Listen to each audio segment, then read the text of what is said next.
दोस्तों, एक खूबसूरत एवं नौजवान महिला मात्र 25 साल की उम्र में विधवा हो जाती है। वो दिन रात की चिंताओं से बीमार और कमजोर हो जाती है। उसके सास ससुर एवं उसके सास ससुर के रिश्तेदार उसको दिन रात प्रताड़ित करते रहते थे। उसकी मदद के लिए अगर कोई हाथ भी आगे बढ़ाता था तो वो इतना आगे बढ़ जाता था कि उसकी इज्जत पर ही हाथ डाल देता था। ऐसे में बहुत परेशान हो जाती है, उसकी जीने की इच्छा खत्म हो जाती है। और एक दिन ऐसे में उसे एक उम्मीद की किरण दिखाई देती है, लेकिन वो उम्मीद भी 4 दिन की चांदनी और फिर अंधेरी रात जैसी साबित होती है। और एक दिन उसके साथ कुछ लोग ऐसा करते हैं कि जिसकी कल्पना भी नहीं की जा सकती है। दोस्तों, एक भावुक कर देने वाली कहानी है। आइए जानते हैं पूरी कहानी इस वीडियो में। लेकिन वीडियो में आगे बढ़ने से पहले बस वही रिक्वेस्ट, वीडियो को लाइक कर दीजिए, चैनल को भी सब्सक्राइब कर लीजिए ताकि मेरा हौसला बढ़ता रहे। दोस्तों, एक कहानी है दिल्ली के मंगोलपुरी की। एक बिहारी परिवार अपने बाल बच्चों समेत वहां पर रहता था, जिसमें माता पिता के अलावा 2 बेटे और 2 बेटियां होती हैं। बड़े बेटे की कोरोना के दौरान मौत हो जाती है। तब से उसकी विधवा उन्हीं के साथ ही रहती थी। कुल 8 कमरों का घर था। 2 कमरे उस विधवा को मिले हुए थे। जो उसका पति जीवित था तभी से उन लोगों को मिला हुआ था। परिवार का कारोबार ठीक था, हार्डवेयर की दुकान थी, जो लड़कियां थी स्कूल में पढ़ती थी। लेकिन दोस्तों, वही था कि उस विधवा का कोई नहीं था। सास बड़ी जालिम थी, दिन रात ताने मारती थी, उसी की घर में चलती थी। इसीलिए उस बहू की हालत और भी दयनीय हो जाती है। वो किसी तरीके से अपना गुजारा करती थी। अब दोस्तों, 2 मंजिलों का मकान था। ऊपर 4 कमरे थे, नीचे 4 कमरे थे। तो ऊपर 4 कमरों में से 2 कमरे उस विधवा को मिले थे, जिसका नाम संजना होता है। तो संजना एक कमरे में किराएदार रख देती है और 2 जो बाकी कमरे थे उसके सास ससुर के उसमें रिश्तेदार रहते थे। लेकिन वो रिश्तेदार जो थे वो उसको हमेशा परेशान करते रहते थे। कभी, क्योंकि एक ही बाथरूम था और एक ही छत था, तो वो उसको हमेशा परेशान करते थे। उसके कपड़े तक गायब कर देते थे, उसे छेड़ते थे, उसे सुनाकर वो गंदे गंदे गाने सुना करते थे, जिससे वो परेशान हो जाती है। लेकिन कहती तो किससे कहती, सास ससुर के रिश्तेदार थे और सास ससुर ही उसके अपने नहीं थे। इसीलिए वो सब कुछ बर्दाश्त करके वहां पर रहती है। और उसकी इनकम मात्र वही था कि एक कमरा जो उसने किराए पर दे रखा था, 2000 रुपए उससे आते थे, उसी से अपना गुजारा करती थी। लेकिन एक दिन क्या होता है कि जो रिश्तेदार थे या जो उसके सास ससुर थे, वो उस किराएदार से भी लड़ाई कर लेते हैं और उसको उसके कमरे से भगा देते हैं। तो उसकी वो इनकम भी बंद हो जाती है। ऐसे में वो 4-6 बच्चों को ट्यूशन पढ़ाकर अपना गुजारा करने लगती है। तो ऐसे में एक दिन उत्तर प्रदेश से एक लड़का, जो कि अपने भाई पटीदार से मारपीट करके आया था, उसको पुलिस ढूंढ रही थी। तो अपने एक रिश्तेदार के घर आता है दिल्ली। लेकिन जब उन्हें पता चलता है कि ये मारपीट करके आया है, पुलिस इसको ढूंढ रही है, तो उसको भगा देते हैं। ऐसे में वो कमरा ढूंढ रहा था, लेकिन सिंगल होने की वजह से कोई उसको कमरा देने को तैयार नहीं था। तो एक सब्जी वाले से पूछ रहा था कि अंकल कोई कमरा है। तो वहीं पर संजना जो है वो सब्जी ले रही थी। वो बोली कि हाँ भैया, एक कमरा है। तो वो जाता है और उस कमरे में रहने लगता है। इस दौरान जो उसके सास ससुर थे वो बिहार के रहने वाले थे और वहां पर उसके ससुर के पिताजी भी अभी तक जीवित थे। उनकी तबीयत खराब थी, तो वो उनकी देखभाल के लिए सास ससुर आए हुए थे। तो वो लोग गांव गए हुए थे। अब लड़के का नाम प्रेम होता है, उसे वो कमरा तो दे देती है, लेकिन उसके पास कोई सामान नहीं था। वो घर से ऐसे ही भागा था, ना उसके पास मोबाइल था, ना कोई कपड़े वगैरह, कुछ भी नहीं था। तो वो जो है उसको कुछ बर्तन देती है, छोटा सिलेंडर देती है, जो कि उसका पिछला किराएदार छोड़कर भाग गया था।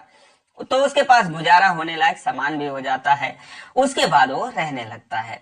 लेकिन जब 8-10 दिन बीतता है, सुबह वो काम पर जाता था और उसके बाद शाम को आता था, तो कुछ बच्चे, जो 4-6 बच्चे वो ट्यूशन पढ़ा रही थी, तो उनमें से एक बच्चा कहता है संजना से कि आंटी, वो जो अंकल यहाँ पर रहते हैं वो तो भीख मांगते हैं। वो हैरान हो जाती है, कहती है कि क्या बात कर रहे हो। वो कहता है कि हाँ, मैंने देखा है, किसी से वो 10 रुपया मांग रहे थे, कह रहे थे भाई साहब बहुत मजबूरी है और भूखा हूं 2 दिनों से, पैसा दे दो कुछ। तो वो कहती है कि तूने किसी और को देखा होगा, वो अंकल तो काम पर जाते हैं। वो कहता है नहीं, मैं झूठ नहीं बोलूं, मैंने उनको ही देखा था। वो कहती है ठीक है, ये बात किसी से मत बताना, क्योंकि उसे बड़ी मुश्किल से वो किराएदार मिला था। अब वो तो चैन की सांस ले रही थी, लेकिन ये उससे भी ज्यादा परेशान था, इसकी स्थिति और भी खराब थी। उसे क्या पता था कि ये गरीबी में आटा गीला करने आया है। ऐसा है ये किराएदार। अब दोस्तों, शाम को जब प्रेम आता है, अपने कमरे में जाता है, तो ये जो है उसके पास जाती है और पूछती है कि क्या काम करते हो। तो बोला, मैं फर्नीचर का काम करता हूँ। वो कहती है, मिस्त्री हो, हेल्पर हो? कहता है, मैं मिस्त्री हूँ। कहती है, तुम्हारे पास कोई सामान वगैरह है नहीं जब से तुम आए हो, तुम कहाँ पर काम करते हो? बोलता है कि मैं सामान वही दुकान पर ही रखा हूँ। कहती है, फिर तुमने आज खाना वगैरह क्यों नहीं बनाया? तो बोलता है कि भूख नहीं थी इसीलिए बनाया नहीं। फिर वो देखती है उसके पास राशन वगैरह भी कुछ नहीं था। अब संजना जो है उससे इतना मतलब नहीं रखती थी, क्योंकि जो उसके सास के रिश्तेदार थे उनका भी बगल में ही कमरा था। वो ताका झांकी करते थे, इसको परेशान करते थे। यहाँ तक कि जब बाथरूम में नहाने जाती थी तो पहले चेक कर लेती थी कि कहीं लोगों ने मोबाइल वगैरह तो ऑन करके नहीं रखा है। इस हद तक उसे परेशान करते थे। गलती से उसका कोई कपड़ा छूट जाता था तो कपड़ा ही गायब कर लेते थे। इतने वो दुष्ट टाइप के लोग थे। तो इसीलिए उनसे वो डरती थी, डर डर के रहा करती थी। और जब बच्चे से उसने सुना कि वो तो इस तरीके से कहीं पे 10 रुपए मांग रहा था, तो उस दिन वो जाती है और फिर वो देखती है कि उसकी हालत वाकई में बहुत खराब है। फिर वो आती है, 4 रोटी बनाती है और उसके बाद आलू की सब्जी बनाती है, उसके पास लेकर जाती है। कहती है, लो खाना खा लो। वो कहता है, भाभी जी क्यों परेशान हो रही हैं? उसकी उम्र करीब 23-24 साल की थी। संजना कहती है कि नहीं, तुम खा लो, मुझे पता है तुम काम वगैरह नहीं करते हो। अब वो जो है उसके आंखों में आंसू आ जाते हैं और वो खाने लगता है। कहता है, भाभी जी मैं वाकई में बहुत परेशान हूँ और बरसात का सीजन है, जून जुलाई का वो महीना था 2024 का। कहता है कि कोई काम वगैरह देने को तैयार नहीं है, और लेकिन आप चिंता मत करो, जैसे ही काम मिलेगा पैसे आएंगे, सबसे पहले मैं आपका हिसाब करूंगा। और कोई और होता तो यहाँ से मुझे भगा देता, लेकिन आप मुझे खाना दे रही हैं। फिलहाल वो खा लेता है। उसके बाद संजना कहती है कि सच बताओ तुम कौन सा काम जानते हो? तो कहता है, मैं सच कह रहा हूँ, मैं फर्नीचर का ही काम जानता हूँ, अच्छा काम करता हूँ। तो कहती है, तो दिल्ली में कीर्ति नगर है, वहां पर फर्नीचर की मार्केट है, तुम वहां पर जाकर काम कर सकते हो, शायद तुम्हें काम मिल जाए। अब अगले दिन वो वहां के लिए निकलता है। वो उसे 50 रुपए भी देती है, आने जाने का किराया देती है, और उसके बाद जो है वो उसे रोटी भी बना कर देती है टिफिन में। कहती है, जाओ और देखो तुम्हें काम शायद मिल जाएगा। शाम को जब वो आता है तो वाकई में काम ढूंढ कर आता है। वो कहता है, भाभी जी मुझे काम मिल गया है, अच्छा काम है। उसके बाद फिर वो अगले दिन से जाने लगता है, लेकिन अभी फिलहाल उसके पास खर्चे नहीं थे, पैसे नहीं थे। संजना की भी बहुत बड़ी मजबूरी थी, लेकिन एक उम्मीद में थी कि चलो कम से कम किराएदार है, कभी ना कभी तो देगा ही। वो उसे खाना बनाकर चुपके से सुबह शाम दोनों टाइम दे देती थी। जब वो दोनों किराएदार सो जाते थे रात के 11 बजे 12 बजे, तब वो उसके कमरे में रोटी पहुंचा देती थी, और कभी कभार दोनों 5-10 मिनट के लिए बातें भी कर लेते थे। इन 15-20 दिनों में दोनों समझ लीजिए कि एक दूसरे के दुख सुख के साथी थे, और जो प्रेम था उसका काम अच्छा चलने लगता है। उसके बाद एक दिन वो 4-5 हजार रुपए लेकर आता है और संजना के हाथों में रख देता है। कहता है, लीजिए भाभी जी, और आपने मेरी बड़ी मदद की, अगर आप नहीं होती तो ये समझ लीजिए मैं तो भूखों ही मर जाता। तो वो कहती है, मुझे पता है तुम्हारी स्थिति, लेकिन कोई बात नहीं, इतना पैसे की जरूरत मुझे नहीं है, और मेरे जो कमरे का किराया होता है उसका तो अभी महीने में 2-4 दिन बाकी है, 2000 होगा, दे देना, और वैसे भी तुम्हें घर पर पैसे भेजना होगा तो वहां भी भेज दो, घर से आए हो। वो कहता है कि नहीं, घर पे तो पैसों की जरूरत है, लेकिन ज्यादा पैसों की जरूरत है, क्योंकि जो पड़ोसी थे जिनसे वो मारपीट करके आया था, वो जो है पैसे मांग रहे थे। बोले, पैसे दोगे तभी सुलह करेंगे, वरना जो है हम तो FIR करेंगे। तो इस तरीके से वहां उसका मसला चल रहा था, और पुलिस भी उसे ढूंढ ही रही थी। तो कहता है कि अभी फिलहाल आप अपने, अच्छा चलो किराए का ही रख लो, और कुछ खाने का रख लो जो आपने खिलाया है। वो कहते हैं कि खाने के पैसे की जरूरत नहीं है, चलो किराया दे दो, 2000 रुपये रख लेती है। फिर वो कहता है कि जैसे आप खिलाती थी वैसे अगर आप खिलाया करें तो मैं आपको खुराकी वगैरह दे दिया करूंगा। वो कहती है, भैया देख ही रहे हो कितना छुप छुप के काम करना पड़ता है, और ये दोनों दुष्ट हैं। वो इससे भी लड़ाई करते थे, इसको प्रताड़ित करते थे प्रेम को। प्रेम जो है जब संजना से बोलता था तो संजना कहती है, एक बर्दाश्त कर लो, इनका तो कोई इलाज ही नहीं है, मेरे सास ससुर के रिश्तेदार हैं, तो इसीलिए रहना अगर यहाँ पर है तो इनका तो सहना ही पड़ेगा। तो प्रेम भी उनके अत्याचारों को सहकर वहां पर रहने लगता है। लेकिन इधर जो गांव में उसके सास ससुर गए थे तो उसके ससुर के पिताजी की मौत हो जाती है। उसके बाद उनके क्रियाक्रम में ये लोग रह जाते हैं तो थोड़ा ज्यादा टाइम लग जाता है। जब उनकी मौत होती है तो इसका जो देवर था, हार्डवेयर की दुकान चला रहा था, ये भी 1-2 दिन के लिए जाता है। जो स्कूल में ननदें पढ़ रही थी वो भी चली जाती हैं। लेकिन संजना को ना तो वो लोग पूछते हैं और ना ही वो गांव में जा पाती है। अब इधर जो है इन लोगों का सब कुछ ठीक ठाक चल रहा था, लेकिन तभी जो है वो लोग गांव से आ जाते हैं।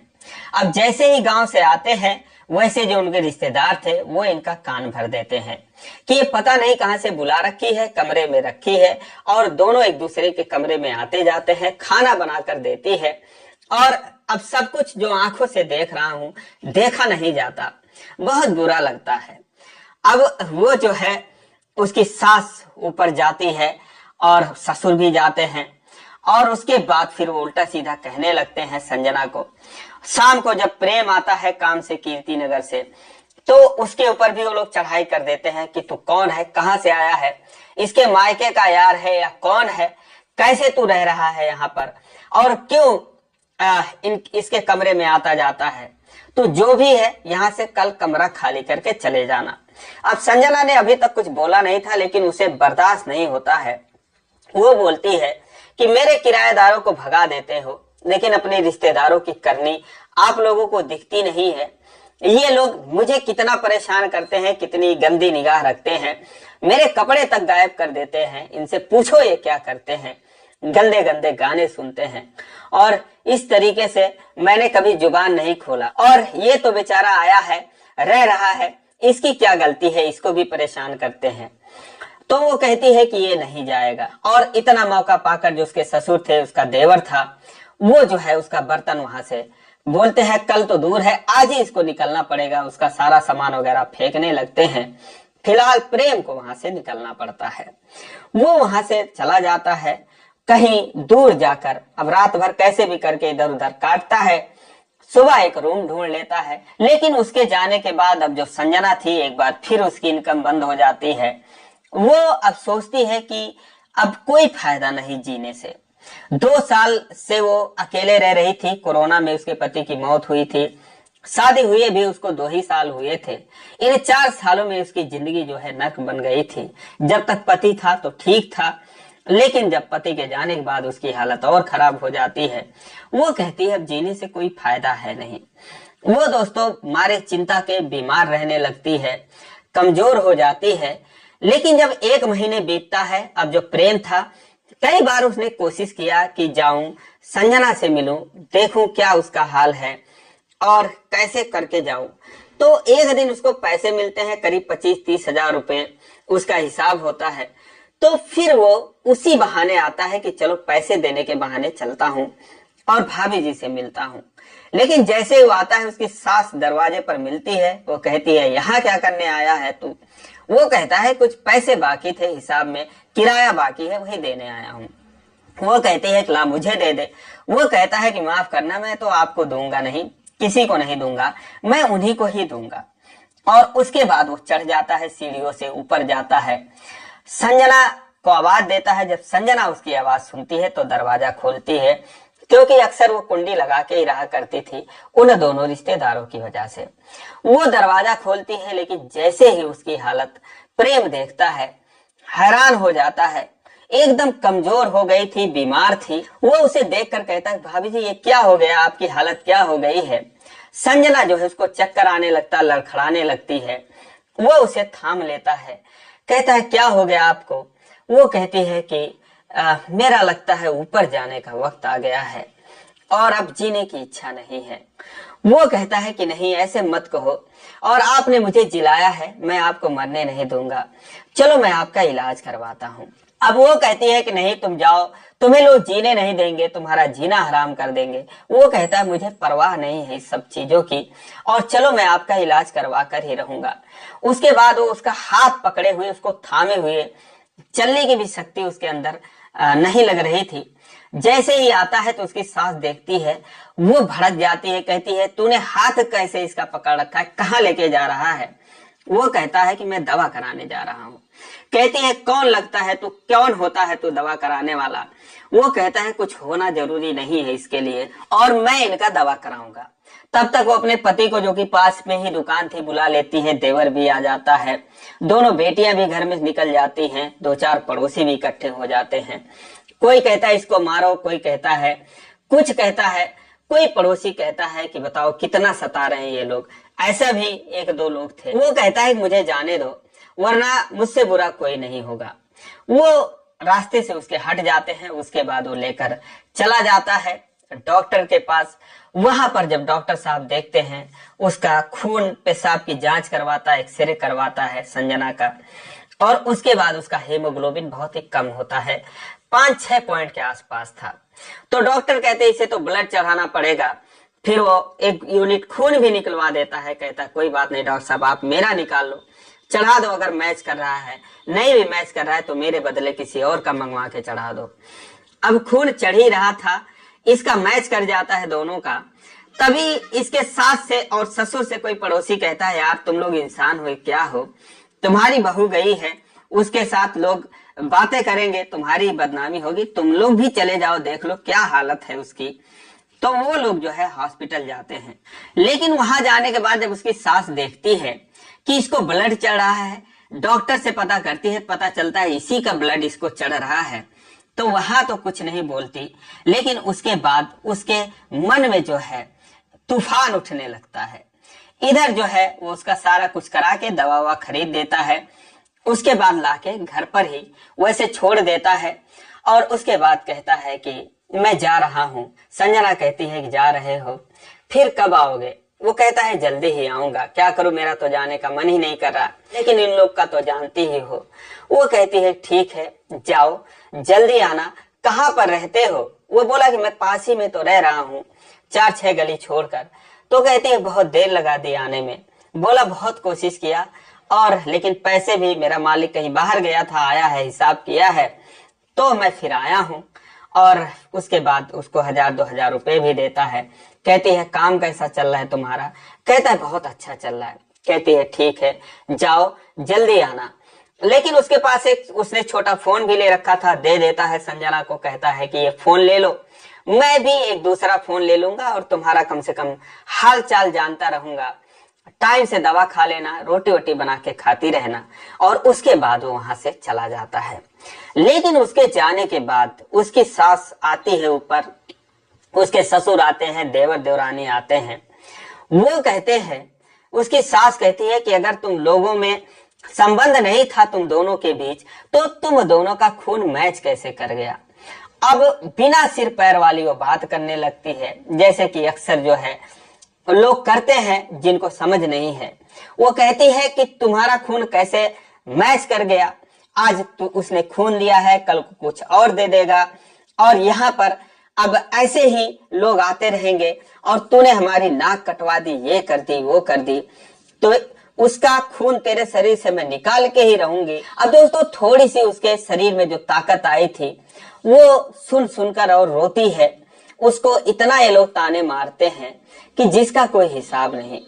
उसे बदनाम करते हैं, उल्टी सीधी बातें करते हैं कि मेरे बेटे को तो खा गई और तू बच गई, यही सब करने के लिए, तेरी यही करनी पहले से ही थी, तभी ये दिन तुझे देखना पड़ रहा है। सास कहती है कि उसका खून निकालकर ही तेरे शरीर से मैं दम लूंगी। वो कहती है ठीक है, मैं जानती हूँ कि आप लोग क्या चाहते हो, जैसा चाहते हो वही होगा। और उसके बाद वो 2-4 दिन किसी तरीके से बर्दाश्त करती है। रोज आकर ये उसको उल्टी सीधी बातें करती थी, उसकी सास उसे सुनाती थी। तो एक दिन जब प्रेम उसको फोन करता है, हालांकि रोज ही करता था, तो कहती है कि मुझे माफ करना, तुम मुझे जिलाना चाह रहे हो, लेकिन अब मैं नहीं जी सकती, और कल आना, अपना फोन ले जाना, और तुमने जो खून दिया था वो मेरे शरीर में इन लोगों की नजर में जहर बनकर दौड़ रहा है, तो मैं अब नहीं जिंदा रह सकती। और उसके बाद वो फोन काट देती है। और उसके बाद दोस्तों एक चाकू उठाती है और फिर उससे अपने हाथ पर वार कर लेती है। उसके बाद वो गिर जाती है। लेकिन प्रेम जो है वो समझ जाता है कुछ गड़बड़ है।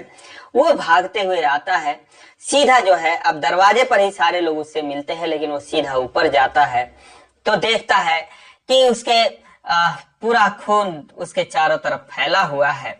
वो अपनी आंखें बंद कर रही है और जैसे ही इसके पीछे पीछे ये लोग जाकर देखते हैं तो ये लोग कहते हैं कि कुछ नहीं, बस ड्रामा कर रही है। लेकिन प्रेम जो है वो चिल्लाने लगता है, रोने लगता है और उसके बाद उठाने की कोशिश करता है। और उसके बाद उसकी सास कहती है कि तेरा खून तो सारा निकल गया, अपना खून तू लेके जा, तू कौन होता है इसको लेके जाने वाला। लेकिन दोस्तों वो कहता है कि मेरा रास्ता तुम लोग छोड़ दो।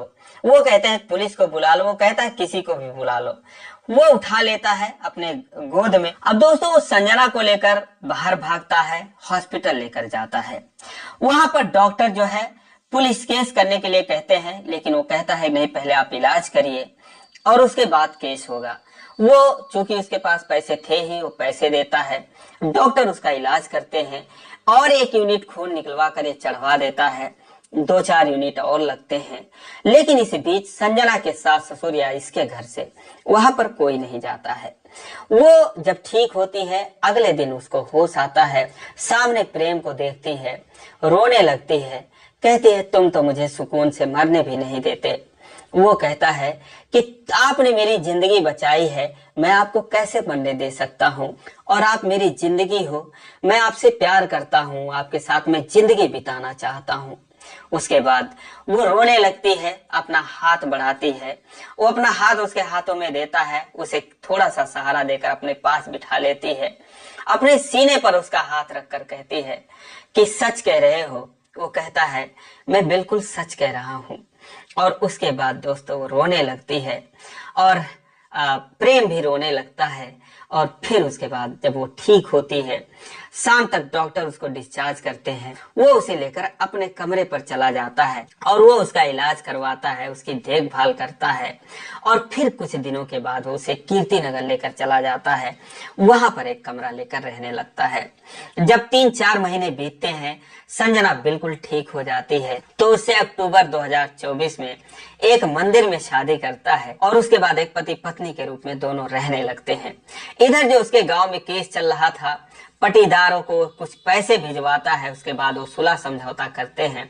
वहां पर जब केस खत्म हो जाता है तो फिर वो संजना को लेकर अपने घर जाता है। दोस्तों संजना को प्रेम के रूप में एक सहारा मिला और प्रेम को संजना के रूप में एक खूबसूरत और सच्ची पत्नी मिली। दोनों तब से लेकर आज तक बहुत ही खुश हैं, खूबसूरत लाइफ एंजॉय कर रहे हैं। तो दोस्तों ये रही कहानी, आपको कैसी लगी कमेंट करके आप जरूर बताएं कि कहानी कैसी लगी। और अच्छी लगी हो तो वीडियो को लाइक नहीं किया तो लाइक कर दीजिए, चैनल को सब्सक्राइब कर लीजिए इसी प्रकार की कहानियों के लिए। फिर मिलेंगे अगले वीडियो में, तब तक के लिए जय हिंद।